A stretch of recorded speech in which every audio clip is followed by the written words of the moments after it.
Hola chicos, chicas, ¿cómo les va? Buen día. Eh, bueno, como les había escrito ayer en el aula virtual, vamos a comenzar a trabajar con uno de los dos grandes pensadores de la filosofía griega. Arrancamos con Platón y luego seguiremos con Aristóteles. El tema es que, bueno, al ser como un poquito más extenso y más denso el pensamiento de estos dos filósofos, exige más creatividad o más recursos para poder llevar adelante esta parte, ¿no? Así que bueno, afortunadamente, también como les decía ayer, vamos a comenzar con las videoclases, donde vamos a poder charlar, poner en común las dificultades, plantear dudas y poder, en mi caso, explicar de manera simultánea o sincrónica, como se dice ahora, el tema. No obstante, también les había dicho, les había escrito ayer en el aula virtual que a la lectura del cuadernillo que les pedí que vayan haciendo para la clase del lunes, les iba a agregar un video explicativo, ¿sí? Como para acompañar la lectura del cuadernillo. Así que bueno, mi idea en este video es eso, acompañar con un par de explicaciones la lectura del cuadernillo, ¿sí? Así que bueno, si la tecnología me acompaña, voy a desplegar un PowerPoint. Ahí está, muy bien.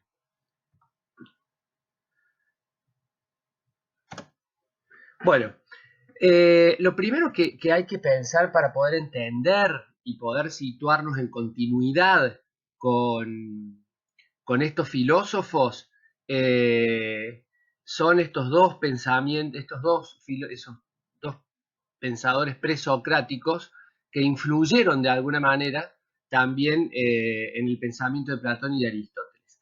Estos dos pensadores que ya hemos leído son Parménides y Heráclito. ¿eh? Estos dos pensadores, si ustedes recuerdan, cuando leyeron, estuvimos viendo los filósofos presocráticos, marcan, tanto Parménides como Heráclito, marcan un quiebre, digamos, ¿no? en lo que es la filosofía, porque de los filósofos anteriores, que eran considerados también como filósofos naturalistas, porque veían el arjé en un elemento de la naturaleza, Parménides se separa de eso y habla del ser, ¿no? Va a decir, el ser es y el no ser no es. Y a esa noción de arjé, a la cual le denomina el ser, llega a partir de un trabajo intelectual, porque esta premisa, digamos, esta primera conclusión o enunciado, es un enunciado meramente intelectual, de una evidencia intelectual. El ser es, el no ser no es. Por lo tanto, debe haber algo que exista desde siempre, y a eso le vamos a denominar el ser. Y le aplica ciertas características: eterno, inmutable, imperecedero. Pero después, paralelamente, Heráclito plantea, a ver, si yo trato de entender a la realidad desde la perspectiva de un ser que es inmutable, imperecedero, inengendrado, ¿cómo voy a explicar la realidad que cambia, que deviene, que muta? Entonces dice, no es tan así como dice Parménides. El ser es puro, perdón, el arjé tiene que ser puro devenir. Y acá se plantea como estas dos posturas, ¿no? Una realidad entendida desde lo inmutable, lo imperecedero, lo inengendrado, y una realidad entendida desde el constante devenir. Fíjense que estas dos concepciones van a influir luego en los pluralistas. Los pluralistas van a ser los primeros que van a intentar integrar, complementar estas dos visiones, la de Heráclito y la de Parménides. Dice, a ver, para entender la realidad, entonces, tiene que haber algo que permanezca, pero algo que explique el cambio. Y por eso va a hablar de varios, van a hablar los pluralistas de varios elementos, ¿no? Las semillas, los átomos o los cuatro elementos. Bueno, ¿cómo engancha esto con el pensamiento de Platón? Bueno, bien, fíjense que si han visto los videos que yo les propuse, sobre todo el último, donde explica la realidad en esta doble distinción entre el mundo de las ideas y el mundo de lo sensible, Platón, en continuidad o influenciado de alguna manera, tanto por Parménides como por Heráclito, va a decir, para entender la realidad hay que entenderla de una manera doble. Por eso vamos a hablar de una dualidad en Platón. La filosofía platónica es una filosofía dualista. Dual viene de dos, ¿no? Es decir, para entender toda la realidad, dice Platón, hay que mirarla, pero a la realidad dividida en dos. Es decir, por un lado va a estar la verdadera realidad, lo que verdaderamente existe y lo que explica el resto. Y a esa realidad le va a denominar mundo de las ideas. Y por el otro lado va a existir aquello que es reflejo de esto que verdaderamente existe en el mundo de las ideas.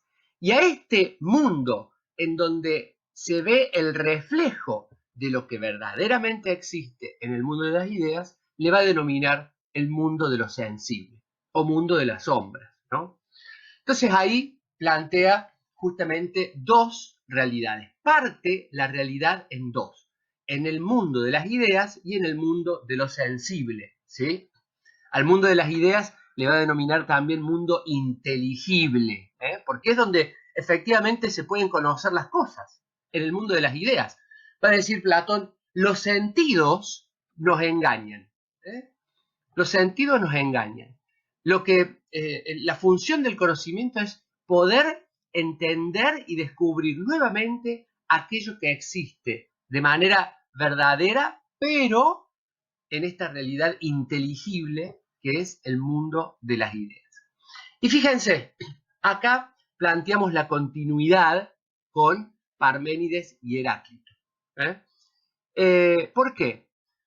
Porque si pensamos en las características de las ideas, ¿sí? Va a decir Platón que las ideas son inengendradas, imperecederas, inmutables e independientes, ¿no? Estas son las características de las ideas que existen en el mundo de las ideas. Las ideas en ese mundo son inengendradas, imperecederas, inmutables e independientes. Y yo me preguntaría, ¿a qué filósofo presocrático les hace pensar estas características de las ideas? Cae de maduro que estamos hablando de la influencia de Parménides, en este caso, ¿no? Por eso decimos anteriormente que para entender esta relación hay que preguntarse qué es lo que permanece y qué es lo que cambia. En la filosofía de Platón, lo que permanece lo entiende en el mundo de las ideas, que está separado del mundo de lo sensible. Y lo que cambia es el mundo de lo sensible, el mundo en el cual accedemos a las cosas y las conocemos a partir de los sentidos. Pero no lo conocemos tal cual son, sino conocemos una sombra de lo que verdaderamente son en el mundo de las ideas. Si vuelven a ver, esto está muy bien figurado, por eso yo lo puse también como un videito introductorio a este episodio de Merlí, cuando le explica a Iván, a este chico que estaba aislado en su casa, que no podía integrarse socialmente. Bueno, ahí le explica de una manera, digamos, gráfica esta cuestión de el mundo de la sombra y el mundo sensible, el mundo de las ideas, que, digamos, lo que hace este episodio, lo que hace Merlí es graficar o representar de manera didáctica lo que Platón explica en su mito de las cavernas. El mito de las cavernas es una alegoría, es una metáfora, es una explicación de la teoría de las ideas, ¿no? Es decir, esto de que, bueno, los hombres que están ahí atados en la caverna solo miran la pared y en la pared pasan las sombras de lo que verdaderamente existe a sus espaldas. Es decir, vemos un reflejo. Nuestros sentidos perciben un reflejo de lo que verdaderamente existe en el mundo de las ideas. ¿Ven? Entonces, ahí está la continuidad del pensamiento de Platón con esta influencia de la idea del ser, de lo eterno, lo imperecedero, lo inmutable de Parménides, y la idea de devenir de Heráclito.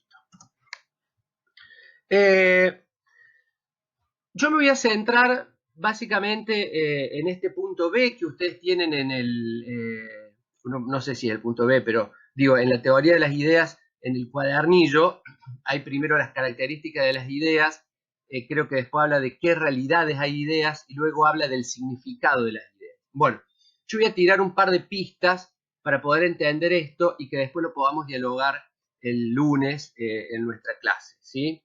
Fíjense que cuando Platón habla de las ideas, le da un doble significado o un doble sentido. Por un lado, un sentido lógico y por otro lado, un sentido ontológico. ¿Sí? Sentido ontológico y el sentido lógico.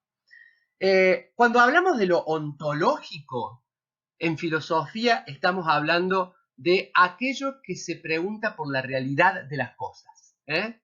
Aquello que se pregunta por la realidad de las cosas. Onto quiere decir el ser, hace referencia a lo que es. Y logos significa ciencia, significa descubrimiento, significa palabra también en griego, ¿no? Entonces, la ontología es la ciencia del ser, de lo que es. Con lo cual, digamos, Platón, cuando aborda las ideas desde el punto de vista ontológico, se va a preguntar por el ser de esas ideas, ¿sí? Es decir, el sentido ontológico nos describe, va a intentar describir el ser de esas ideas, ¿sí? La naturaleza de esas ideas. Y por eso, desde la perspectiva ontológica, las ideas constituyen tres características. Habla de tres aspectos ontológicos de estas ideas. Por un lado habla de la esencia, por otro lado la constituye como una causa ejemplar y por otro lado la constituye la idea como una causa final, una finalidad. ¿Qué significa la esencia desde la perspectiva ontológica? La esencia es la naturaleza de las cosas, en este caso la naturaleza de la idea. Entonces, desde el punto de vista, desde la perspectiva de la esencia, la perspectiva ontológica de la esencia de las ideas, esas ideas son perfectas. Eso que existe en el mundo de las ideas es perfecto. Nosotros, por ejemplo, en el mundo de lo sensible, yo acá tengo una cartuchera, a ver, voy a ver si me voy de acá y vuelvo a la videito, acá estamos, ¿sí? Tengo la cartuchera, ¿no es cierto? La cartuchera, en el mundo de lo sensible, en el mundo de las sombras, es una cartuchera imperfecta, porque existe esta cartuchera, perdón, que vamos a recurrir a otro ejemplo, acá. Existe esta cartuchera y ustedes tendrán otras cartucheras en su casa, ¿sí? Entonces, en el mundo de las sombras, en el mundo de los sensibles, hay una multiplicidad de cosas. En este caso, multiplicidad de cartucheras, ¿sí? Pero cada cartuchera es imperfecta en sí misma, porque siempre le va a faltar algo para parecerse a esa idea de cartuchera perfecta que existe en el mundo de las ideas. Es decir, estas cartucheras que nosotros vemos son sombras o reflejos de aquello que verdaderamente existe en el mundo de las ideas. ¿Se dan cuenta? Volvamos entonces a nuestro PowerPoint. Decíamos, desde el punto de vista ontológico, entonces, la idea en su esencia es perfecta, ¿sí? Y habría que agregar algo. Como es perfecta, entonces posee todas las perfecciones de esa idea. Con lo cual, en el mundo de las ideas estamos hablando de la idea de cartuchera. Esa es la idea perfecta. De esa idea se van a reflejar las cartucheras que veamos en el mundo de lo sensible o en el mundo de las sombras. Y a cada una de esas cartucheras múltiples que nosotros percibimos a través de los sentidos, algo le va a estar faltando, porque la única perfecta es la que existe en el mundo de las ideas. ¿Se dan cuenta? Si uno entiende esto, entiende la segunda característica, o el segundo aspecto de este sentido ontológico. Si la idea es perfecta, desde el punto de vista de su naturaleza, entonces es ejemplo. Vieron que siempre uno pone de ejemplo aquello que es factible de ser imitado, de ser seguido. ¿Y por qué es ejemplo? Bueno, porque tiene cosas que la distinguen o que lo distinguen por su perfección, por su belleza, ¿no? Entonces, esta idea de cartuchera que existe en el mundo de las ideas, al ser perfecta, se transforma en ejemplo para el resto de las cartucheras que son su sombra, que son su sombra, ¿sí? Con lo cual se va a unir la tercera característica. ¿Cuál será la finalidad de las cartucheras? Perdonen que insisten con este ejemplo, pero esto podría ser trasladado a cualquier realidad que nosotros podamos percibir en el mundo de las sombras, que es en el mundo donde estamos inmersos de alguna manera los seres humanos, recurriendo a esa alegoría de las cavernas, ¿no? El hombre está atado y lo único que puede hacer es ver la sombra de las cosas, ¿no?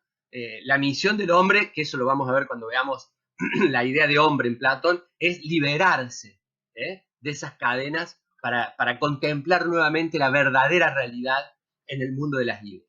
Entonces, volvamos a nuestra cartuchera, ¿no? Volvamos a nuestra cartuchera.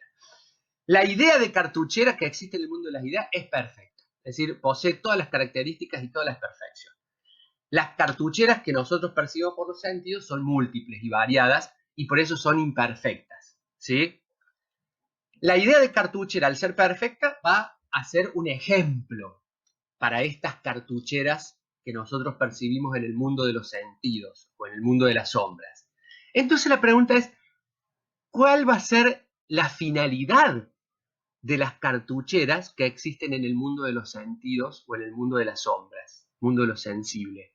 La finalidad será imitar la cartuchera perfecta. Y por eso, entonces, la idea en su esencia es perfecta. Al ser perfecta es ejemplo, es paradigma, es modelo. ¿Y es modelo para qué? Para que las cartucheras múltiples la imiten y se parezcan a ella. Y entonces toda la realidad del mundo de las sombras o del mundo de lo sensible va a tender hacia su idea como su propia perfección. ¿Se dan cuenta? Ahí descubre la finalidad de la realidad Platón. Toda la realidad debería tender a la imitación de su propia idea para poder lograr la perfección. Y fíjense, vamos al segundo sentido, ¿sí? El sentido lógico. Si el sentido ontológico habla de la naturaleza o el ser o la realidad de las ideas, el sentido lógico habla de la manera en la que se conoce la idea o de qué manera esta idea colabora al conocimiento y al entendimiento de la misma. Y por eso, desde su sentido lógico, la idea o las ideas se constituyen en un concepto universal. ¿Qué significa que la idea se constituye en un concepto universal? Significa que ustedes habrán visto que en mi escritorio yo tengo dos cartucheras, ustedes en el suyo tendrán sus cartucheras y en el mundo habrá millones de cartucheras. Pues bien, todas esas cartucheras se unen en un solo concepto, el concepto de cartuchera. Con lo cual nosotros podemos hablar de cartucheras y poder entendernos independientemente de una cartuchera en particular. Lo mismo va a pasar con el concepto de silla, con el concepto de mesa, con el concepto de ser humano, con el concepto de casa, con el concepto... ¿Se dan cuenta? Es decir, la idea constituye un concepto universal y que reúne en sí misma la multiplicidad. Por eso la idea es una, posee la característica de una en sí misma, digamos, ¿no? Entonces ahí hemos hablado de estos dos sentidos de las ideas. El sentido ontológico, desde el punto de vista de la naturaleza, es perfecta. Al ser perfecta, la idea se transforma en un ejemplo para lo que existe en el mundo de las sombras, y al ser ejemplo, todo el reflejo del mundo de las sombras tiene como finalidad imitar a su propia idea. Y desde la perspectiva lógica, esta idea, al ser perfecta, a ser ejemplo y a ser finalidad, se convierte o se constituye en un concepto universal, lo cual permite avanzar en el entendimiento. ¿Sí? Vamos a dar un paso más y nos vamos a ir a las otras características de las ideas. Fíjense, yo lo pongo bien cortito porque es más sencillo de entender que esto que acabo de explicar. En el mundo de las ideas, hay ideas de todo lo que nosotros percibimos en el mundo de las sombras. Pero en ese mundo de las ideas hay una relación de jerarquía, hay una estructura piramidal, donde la cúspide de esa pirámide es la idea de bien. ¿Sí? Es decir, en el mundo de las ideas hay ideas de mayor y menor jerarquía. Supongamos, recién hablábamos de la idea de cartuchera. Bueno, entre la idea de cartuchera y la idea de un árbol, por ejemplo, la de árbol tendrá más jerarquía que la de cartuchera, por pertenecer a un mundo más natural, y va a estar más cercana a la idea de bien. En la cúspide de esa pirámide está la idea de bien. Y esta idea de bien, me voy al punto D, se constituye en un trascendental. ¿Qué significa el concepto trascendental? Viene de trascender. Trascender es ir más allá. El hombre trasciende, por ejemplo, el artista va más allá de sí mismo porque trasciende en su propia obra. Algo del artista hay en su obra. Trascendió su propia idea, ¿no? Entonces, eso es trascender, es dejar algo, es ir más allá de uno mismo. ¿Por qué la idea de bien es un trascendental? Porque va más allá de sí misma y participa su bondad al resto de las ideas. Entonces, todas las ideas tienen algo de bondad. Y este es un tema bien interesante de discutir, porque ¿por qué se le ocurre esto a Platón, ¿no? De poner la idea de bien como un trascendental? Bueno, él se le ocurre porque sufre mucho la muerte injusta de su maestro Sócrates. Es decir, a partir de la muerte de su maestro, él se va a cuestionar todo lo que tiene que ver con la ética y la moral. Y entonces, el desarrollo de su filosofía, fíjense, lo va a producir, lo va a generar en torno a esta idea de bien. Entonces, imagínense, si las ideas son causa final y causa ejemplar, y todo el mundo de lo sensible debe tender a su idea como a su propio fin, todo debería tender hacia lo bueno. Y si es bueno, va a decir Platón, es bello. Es, qué sé yo, es genial esto que está diciendo Platón, ¿no? La verdad que es muy interesante poder descubrirlo desde ahí. Entonces, la trascendentalidad de la idea bien significa eso, que sale de sí misma, ¿no? Y participa su bondad al resto de las ideas. Entonces, todas las ideas tienen algo de bondad que es participado por la idea de bien. ¿Cuál es la relación de las cosas con las ideas? A cada cosa le corresponde su idea, su idea. Es decir, de todas las cosas que percibimos en el mundo de lo sensible, dice Platón, existe su propia idea. Y finalmente, cuando habla del surgimiento del mundo, yo creo que en el video explicativo, el segundo, no el del episodio de Merlí, está muy bien graficado, muy bien explicado la función del demiurgo, esta especie de semidios, que pone Platón en su teoría de las ideas y que tiene la misión de plasmar la idea en el mundo de lo sensible. Pero claro, el videíto explicativo lo hace muy bien, lo pone como si fuera un artista también, como un pintor que tiene su modelo y trata de plasmarlo en un cuadro. Y bueno, lo que queda en el cuadro nunca va a ser igual al modelo. Ahí está la cuestión de la sombra y lo perfecto, ¿no? La idea que es perfecta en su naturaleza y la sombra que es una imitación de esto que es la verdadera realidad. El surgimiento del mundo básicamente lo explica a partir de ahí, ¿no?